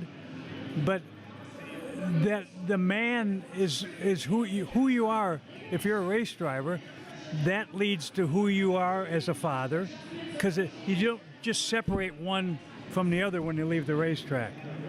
That's all in your makeup and who you are. And the biggest question I always got was, God, your dad died driving a race car, and you got back in a race car, and Cary got back in a race car. How could you do something like that? Well, when I think of the way my father was as a father, And everywhere I looked in my life, in my family, in my house, it was all things that came from racing. Did we know back then that it was dangerous? Of course. But you got to balance out between what's the love in your heart, the desire to be the best, and the danger. And we all thought that the way our dad was and his dad was, that man was not that man because he didn't drive race cars. He was that man because he did drive race cars and had that intensity that made him who he was as a person. I was a very young boy. I was probably 8 years old, and Dad had a talk with us one day, and he said, "Hey, you guys understand that your dad might go to work one Sunday and never come home?" And we said, "Yes, sir." And that was the last we talked about it, because we knew. Right. Well, and see, I was born in '43. My dad's racing career started in 1938, but it really picked up after World War II. So as long as I can remember, I went to a racetrack and watched little bitty cars racing, and then they got bigger and they got faster. And from the time I can remember, all I did was worry about when you kissed your dad goodbye or got in a race car, might be the last kiss, the last So thing. you were as scared as I was. Absolutely, more, and probably more so because it was more dangerous back there. 1966, there was 6 sprint car drivers that got killed in 1 year. You can't live with that without understanding the chance that something terrible could happen to you. And but it's hard to explain the feeling that you derive by winning a race. And to think that on any given day, you are the fastest man in the field. You are the king of that night. And I tell the story that I was fortunate enough, good race car, good team. After I lost my arm, I came back and I won a race with one arm in Johnson City, Tennessee. And if you think it felt good to win a race with 2 arms, I tell the story. You know, you come up to a guy and say, "I could beat your butt with one arm tied behind my back." And I went, "I did it, and it wasn't even tied there. It wasn't even there at all." So that moment in my life has lived with me for 50 years, because that's how long it was that I did that. And my mind said, you know what? If you can do that, why can't you do more than you think you can do? Why can't you concentrate harder, think deeper, and do whatever? The mind is the one that controls it all. And I've just, I had a vast array of jobs through my lifetime. I was a farm kid with a high school education, and I ended up being the advertising manager. And I don't want this to be about me, but I'm just saying that the thing that racing gave me is this believe you can. And I was the advertising manager for Ray Skillman, the largest dealer here in Indianapolis. And that's just something that I learned the night that we won the race with one arm. Well, I'll tell you, as a kid, I'd read the old sprint car pictorials and all that, and, you know, all those great photos. I mean, man, those old magazines, I learned how to read with those. I learned what numbers were. But I also remember seeing photos of you riding that midget with the clamp, you know, with the one arm, and you had the thing on. And I just remember, prosthesis, yeah, and the hook. Thank you. And it's been so long since I've, you know, today people don't really use them, so it's been so long since I've seen one. But I remember looking at those photos, and at the time it left such an impression on me. And I'm 5, 6, 7 years old, you know, around that age. And I thought, man, that's amazing. And because I just felt like that, even as a small kid, the amount of guts it took to get back in those cars, to do that, and to do it with what some would call a handicap. I'm not calling it a handicap, but inconvenience. And it left an impression with me. Obviously, it's lasted my entire life. Well, these guys were too young really to remember all that taking place, but I never could have done it without Cary, because we tried to put a power steering in the car, and that was Gary's idea. We had most of the setups on the car was Gary's idea, because it was Gary's baby. He came up with this car design, and it worked so well. But with lots of help, and then understanding that knowledge and thinking is so much more important in a race car. And I truly believe, and even Robin Miller said it, I was a better race driver with one arm than I was with two, because I was using head and not arms. Because there's just adrenaline gets going, and you just want to squeeze the rubber out of the steering wheel and think that's going to make you go faster, when the idea was the slower you go or the straighter you keep the car and not do all that excess steering, the faster forward it's going to go. And that's what I learned, and it was probably easier with one arm than two, because Probably the same with Dad after a Syracuse crash. You know, that's when he started winning the 100-mile dirt races, was after he got hurt at Syracuse. He got hurt in 74. He won his first race in Springfield at 78. He'd been running them since 67 or 68. Yeah. There's such a fine line, and it's the guys that find it early between having the car this far sideways and think you're going fast, and having the car this far sideways, because you don't want to go sideways, but you have to. But the main point of everything is to be going straight. And when you've got all this muscle and horsepower, and you're just, man, and it feels so good, but you're losing a tenth in a corner and everything else, and the guys that sit out there and look like they're on a Sunday afternoon ride are the ones that are generally winning and going fast.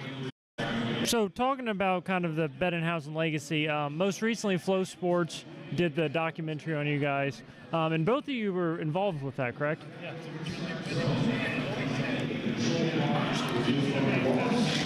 We certainly were. I'm sorry. I didn't know you were finished with your question. Go ahead. We certainly were. We spent a lot of time helping out, digging up old family films and that sort of thing, and it was fun. I certainly, I'll say I got to know my uncle a lot better making that film, and some time I spent out west with him after that. So really, I think our family is really on a positive trajectory, and that special was really important to us, and we're proud of the way it turned out, and we're very thankful for all the people at Flow Sports that worked so hard to make that something that we can be proud to show future generations, to help them understand, the cloth that we're cut from. I guess when I think it's such an honor.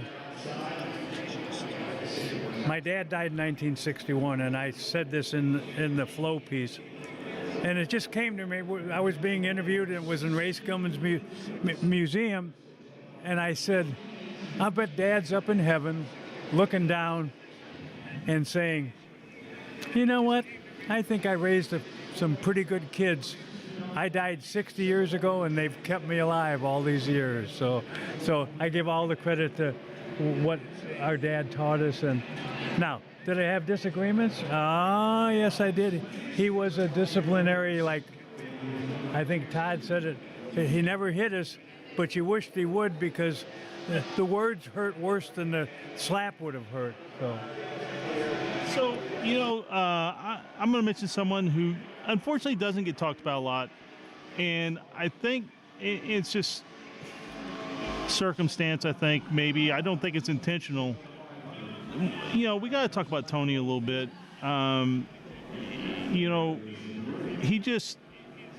Tony was really building a hell of an operation. And it's so sad to see that he didn't get a chance to really make those dreams come true. The final product, I think, what they were doing. Okay, now, we've both talked about our dads. I'll take this cut. I think. Now, what people don't realize, or after I explain it, you'll realize it, Okay, I was 17 when my dad died.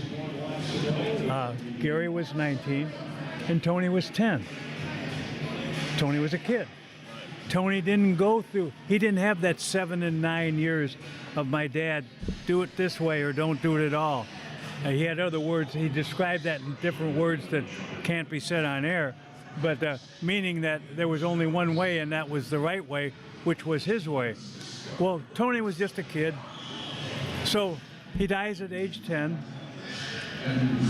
3 years later, my mom remarries a man out in Arizona who was a bartender. Good guy, you know, great. But he had this, we all know what a bartender's personality is. You know, the better the joke, the better the tip. Being quick-wit and making people smile. Tony was raised by him. He never had that intensity that our dad gave us, because we were farming 500 acres when my dad died. And so here's Tony, and when he got out of high school, he got a drive with Gordon Van Leeuwen down in Houston. But he was just a fun guy. He didn't know I said do it right or don't do it at all. He knew if I could make people smile, they'd like me more and they'd do more for me. So his entire career was that way.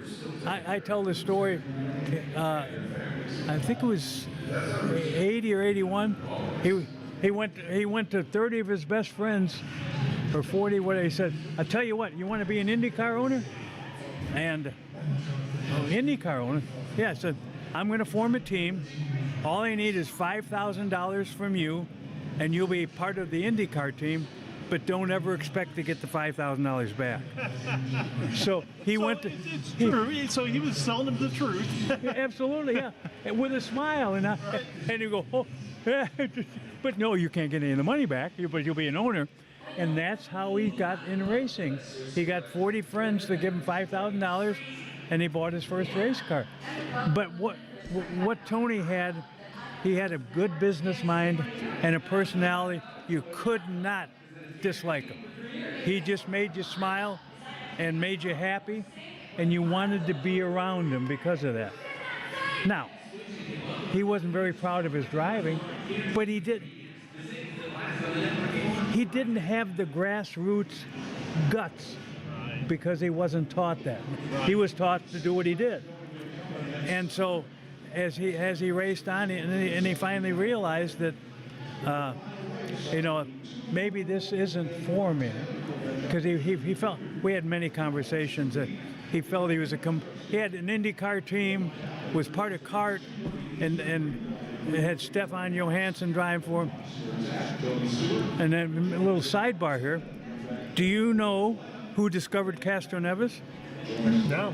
Tony. Really? They had a rookie test down at, I think it was Homestead or Sebring or somewhere, and they had like 5 foreign drivers, Brazil, Europe, whatever, and Castro Neves was hired by my kid brother. He was the first one that hired him. Now, because my kid brother knew talent, in a year he was so good that he couldn't afford him anymore because all the big money came his way. So he went on into what's the name over in St. Louis, right? St. Louis, yeah. Trucking company. Trucking guy, yeah. But so he had this knowledge, and he had this personality, just everything that you wanted to be involved with him. I mean, Amex Oil Company. He's the only one. Amex Oil Company. I don't know the numbers exactly, but the first year they sponsored him, he went back to renew the contract, and he walked in with $1 million check to give back to him because he didn't spend all the money. And they just kind of like, you gotta be kidding. Nobody does that. Right? Nobody. That's Daddy's money goes in the left pocket that nobody else knows about. And so he had this great relationship, and that, how long it would have lasted until then it became Alumax. They got bought by Alcoa, and he had that for a couple of years, but everybody changes the direction and how they want to sponsor. But he just had this knack of, I mean, he'd still be having an IndyCar team now, I'm sure, and it'd be bigger and better and bolder. But I'm sure it'd be an amazing team by now. Yeah. So that kind of explains the grit that he didn't have. He didn't grow up with the grit that we had. Yeah, I can definitely understand what you're saying there. I mean, I'm younger. I'm 10 years younger than my brothers, or my closest brother, and even that situation, even though I had the same father and mother and all that, like they talk about how different their life was than what my life was, you know. So I can understand. Yeah, there's a funny story. My dad was German, of course, and German family. You know who gets the brunt of everything is the oldest son. Yeah. And when my dad taught Gary how to run a lathe, Gary how to weld, everything, it was my dad, Gary, and I was looking over the shoulder to Gary to find out because what was being said, because then Gary had to turn around and teach me for it. So it was I call it a lot of learning by osmosis, and just, but it was that greatness of having my dad. I'm telling you, there were days that I hated him like I couldn't, but now I look back and what a great day that was. Exactly right. I was stopped from doing something the wrong way, and how to do it the right way. You know, so often in life, and you were going to jump in, we just don't know what we don't know at the time we don't know it, right? Well, the old saying is the older you get, the smarter your parents get. Right, exactly. Right, absolutely. But I wouldn't change a day in my life. It's just been an absolute tremendous ride, and God says you got to get a test every now and then to see what you're made of and see how good you are. And I had a test pretty early in my life and decided that I wasn't going to be a guy sitting in the corner, you know, feeling sorry for myself. And I couldn't with Gary anyway. Gary wouldn't have let me sit in the corner. Well, you know, that's the thing about auto racing. I don't think people understand, and I was going to mention it earlier when we had Taylor Ferns on. People just don't understand that auto racing is going to be the toughest thing you're ever going to do in your entire life. I mean, I'm not taking away raising kids or anything like that, but auto racing is going to throw you every curveball that you could ever imagine in your lifetime, and it's going to, either you can overcome it or you can't, but it's going to give you every test. And I'd say, you know, it's such a, we still have the Indy 500. We don't have the Indy 500 we had in 1950, my first race, or in 1972, or whatever year. It's different now. Just like midgets, sprint car racing, whatever, it's different now. We had the risk of either losing my dad or losing my brother. Then we had the risk when we were driving to go, boy, I'm sure glad that roll bar is only 6 inches below my helmet, so if I tip over, you know, it'll protect the tail, but it sure won't do much for my head. And so you had and you weren't frightened, but you were concerned. You knew what you could do in a race car, what was proper etiquette and what wasn't.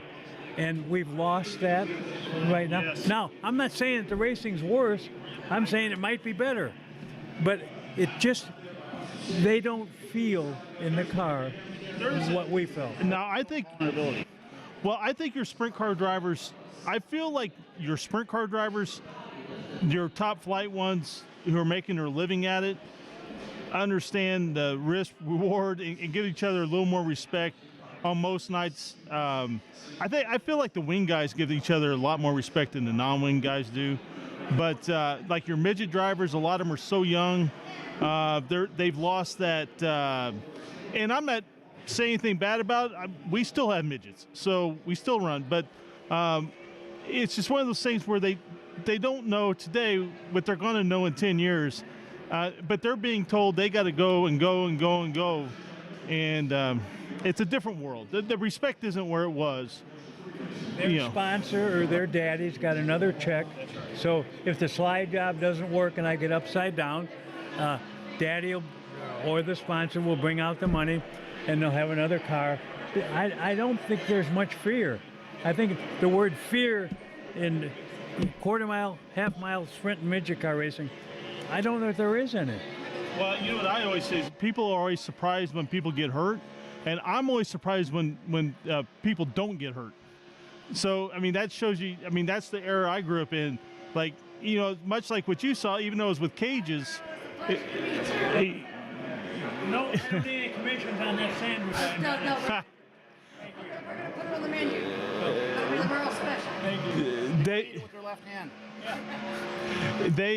but it's just a thing where they, I just feel like it just is, man, it's just hard to describe. It's hard to explain, but what I get is, I'm good friends with Lee Kunzman. Sure. Okay?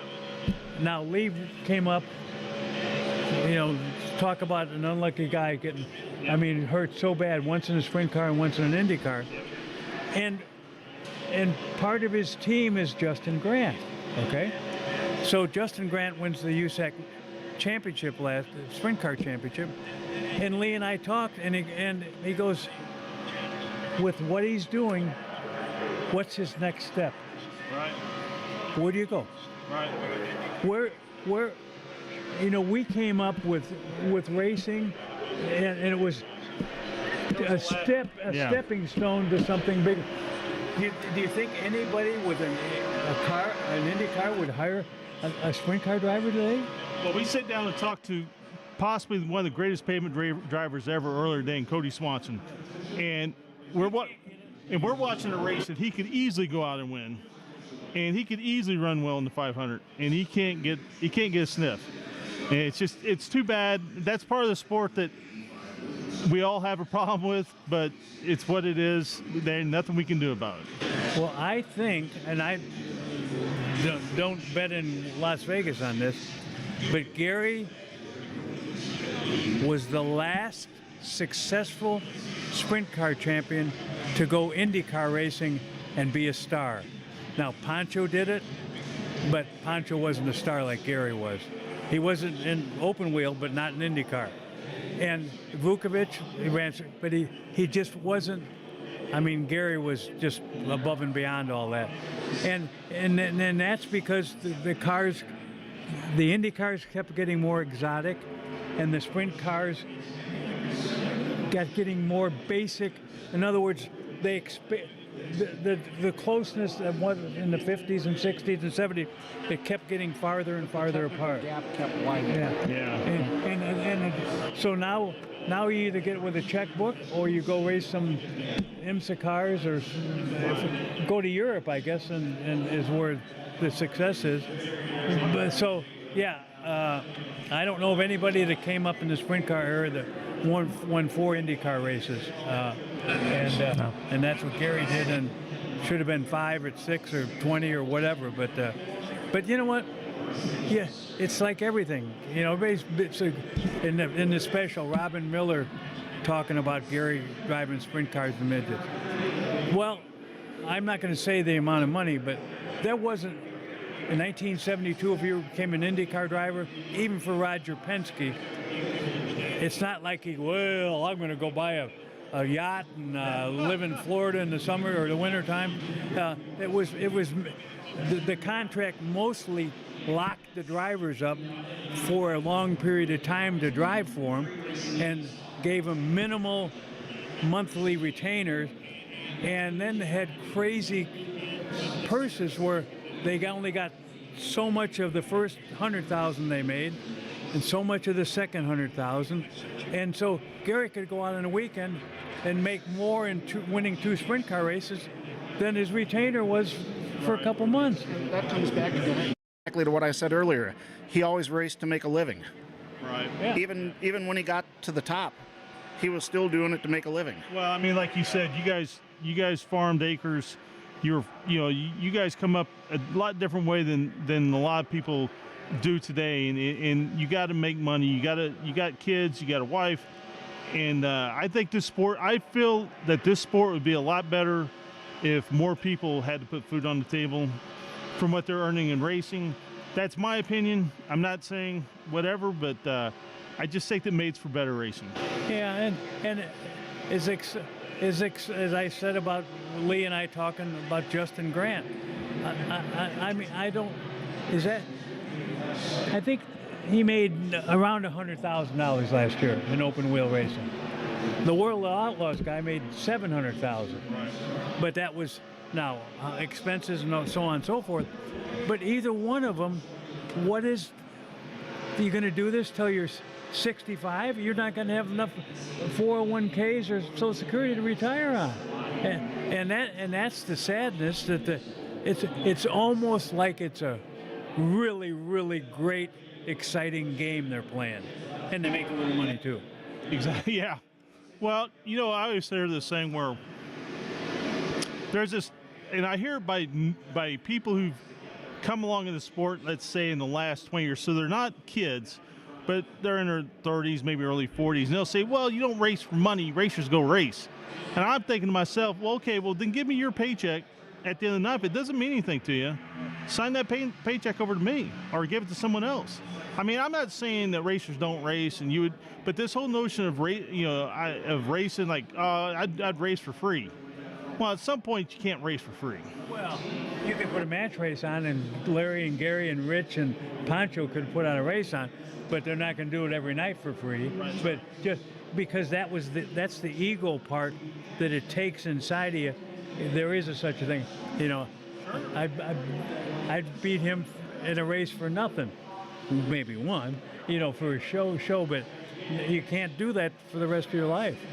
Well, you know, it's always the old risk-reward thing, and certainly the risk has gone down and the reward has gone up in auto racing. You can say what you want about how that affects the racing or how it affects people, how it affects the way people race each other, but I think it's certainly a valid argument that the risk has gone down and the reward has gone up.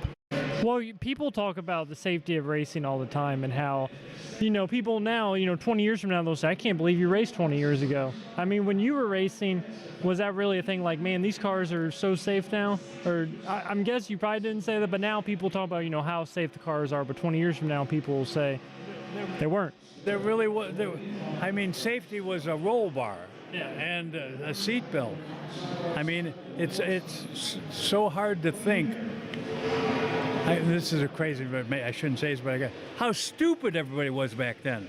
I mean, even a wrap around the seat. Okay, you're turning left, so you want to fall out of the side of the car.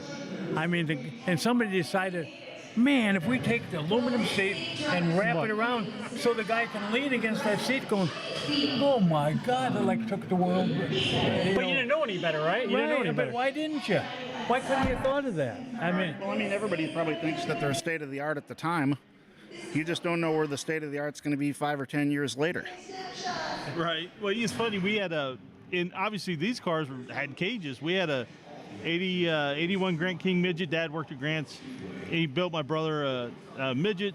My brother ran it. You had a nice fiberglass seat. You had that steel, little baby steel arm that would come up and bolt to the side of the fiberglass seat with a giant fender washer. You know, that thing was pretty plush. So I guess it's time and whatever. I mean, I still can't imagine in the early 50s you could race without a seatbelt. I mean, it had to be in the car, but you didn't have to use it. Right. That was the rule for a period of time. You know, we've got a great picture here. I want you to show that, Todd. This is a. It's kind of hard to show it on the air, so I'll describe it. Well, just show it right there, the camera right there. And this just happened to be on the table here. I didn't know it was going to be here. I was browsing around and I'm like, hey, there's a picture of Dad. And this is the last win of his career in September of 1988. And I recall this race vividly because my brother videotaped the first half and I videotaped the second half. And if you look at the lower right corner of the picture, you can see a video camera in a guy's hand. That's me. So wow. I can, I can tell a lot of stories about this picture, but I'll be really brief. Dad took the lead just after the halfway mark, just after Cary my brother had handed me the camera. He passed George Snyder on the outside going down the front straightaway, and 2 laps later, he came down the front straightaway pointing to the engine. It started to misfire, and it misfired the whole rest of the race, but he hung on and he won it. And Cary and I were running down to Victory Lane with that camera videotaping, and the battery went dead. So we came that close to having the last Victory Lane celebration.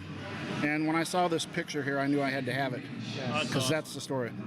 Yeah, this was, we talked about safety, and I just wanted to, the things that Gary incorporated on. He had the full face helmet, but he also incorporated a flip shield that went over the top of it, so that the helmet shield was protected by another one, and that's something that he was the first one ever to do that, and it just, I mean, now the guy's driving with. He had an arm, so he didn't want anybody to know that was a hindrance. But then again, he tried to cover it up all the time, and reality was that, hello, I couldn't fake it, you know.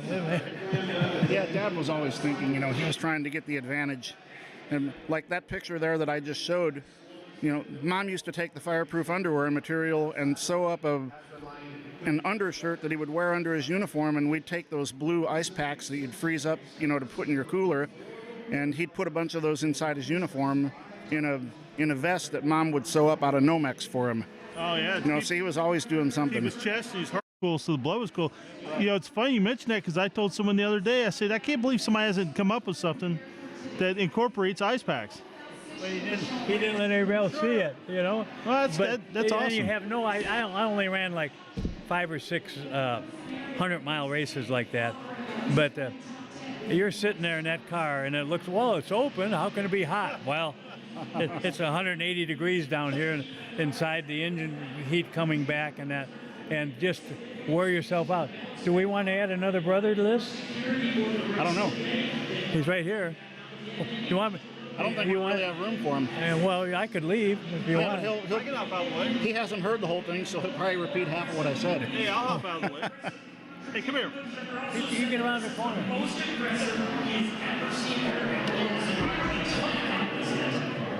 We don't want to be prejudiced in this family. Nope. Is he? You got him covered? You don't need Yeah, we're good. It's got a lot. It's got a lot. Ambient. And we're just talking about family, and he's got a superstar hockey player right now. He's the only one that wears a uniform now with a Bettenhausen on the back. That's his hockey player son. So tell us about your son. Well, I've got twins. I got a son and a daughter. They just turned 7 in December. She's into girl things. She does dance mostly, and he's into boy things, hockey and soccer. Well, they both do soccer. They both do Little League right now, and I tell him, I say, that name on the back of your jersey means something, and whenever he doesn't give 100%, I say that's not what a Bettenhausen does. You gotta remember, you gotta do it the same way a guy called your dad did to you. Don't be a pussy. Step up to the plate. You're a Bettenhausen. I don't think his mom would like if I used that word. Well, I just mean, She married Bettenhausen. you can't, and maybe a teaching moment for you. I don't care if you got a wife or not. Discipline. I lost my train of thought. Let me see. Cary's going, what in the hell did I step into the middle of it? I can tell you this, his mom's washed his mouth out with soap plenty of times because he's inherited some of the language that has been handed down that he probably shouldn't know. Oh, here. Teaching cannot be a conversation. Put that in your brain. Teaching your kid what's right from wrong is not a conversation. It's dominance by who's ever speaking. We've used the phrase, this isn't a conversation before. Hey, you couldn't relate to your dad that way, could you? About just a teaching bit. Teaching wasn't a conversation. No, he was. It only took my dad one sentence, and the conversation was over. And you could, I mean, The outcome was clear. yeah, I mean, but Dad, Joe down the street can do it, and he would use one of those probably words not for TV. That's not my kid. Yep. And so it doesn't make any difference. But anyway, so yeah, so it's pretty cool, and and just nice, and these guys are great nephews, and can they be better? I'm working on them. You know, but I've gotten the Uncle Merle lecture a few times. Yeah, just go out west for a week with this guy. It'll change your life. I think it changed mine. Yeah, well, you know, Aunt Sue and Uncle Merle are the two that are left now to keep us on the path of the top line. So, but no, it's just we are so honored of that flow thing. So honored of you doing this. We haven't had anybody drive a race car since 1993. Mm-hmm. Your dad drives, right? 90 US 596. Since 96. I haven't driven a race car since 1974, and the last time I drove, Carl Hungnes spun me out. And it's. You let him catch you? Well, I was lapping him, and he spun out in front of me. Okay, we'll let that go. Yeah. I was going to say, I hope he did it while you were going by him. Yeah, he was in Charleston, Illinois. And you know, and this is the part that makes my heart so happy, is that I just said, last time we owned a car was 2000, when Tony had his Herdez team, and raced, and you guys are still wasting your time talking to us. I mean, what an honor. Just think of that. What an honor. I mean, it's just, it takes my breath away, and it goes back to that saying about dads up there going, they just won't quit, will they? You know, they just want more Bettenhausen. Keeping me alive. And it just is, and I hope we appear that we are honored and just so, I don't know what a better word than being honored that we're still remembered. Yeah. And I'm, you know what? I'm going to keep on keeping on. I'm only 80, so I got another 30 years of working on it. You guys got about 50, so it'll be good.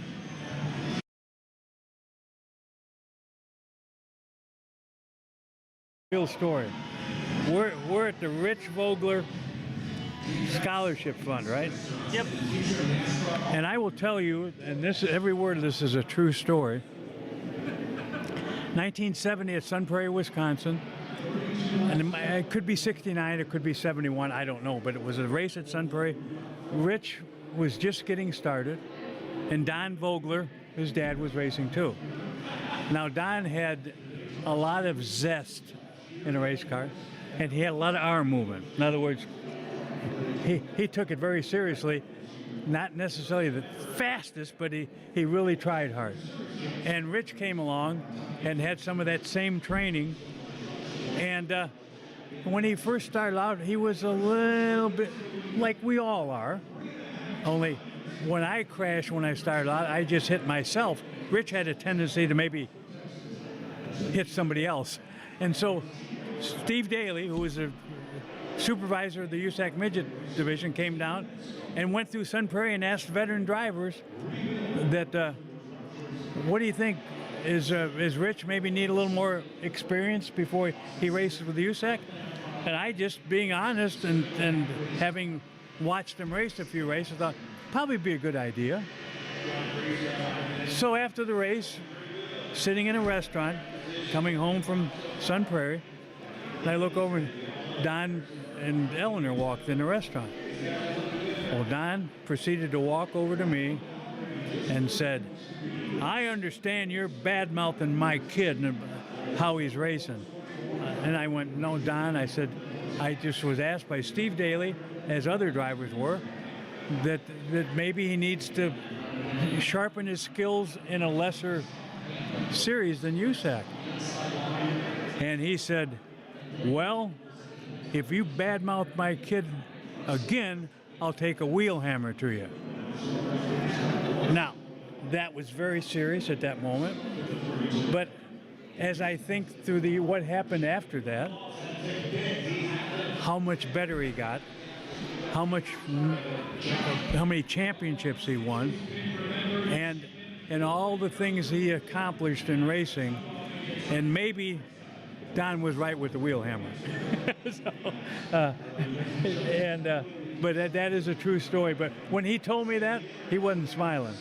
I bet. Yeah, but yeah, it was quite a career for Rich, and taken way too young, and but our sport wasn't as much as a game then as it is now, and bad things can happen when you make bad mistakes. So, but God bless him and Eleanor, and putting on this whole event. It's just been a wonderful event. So.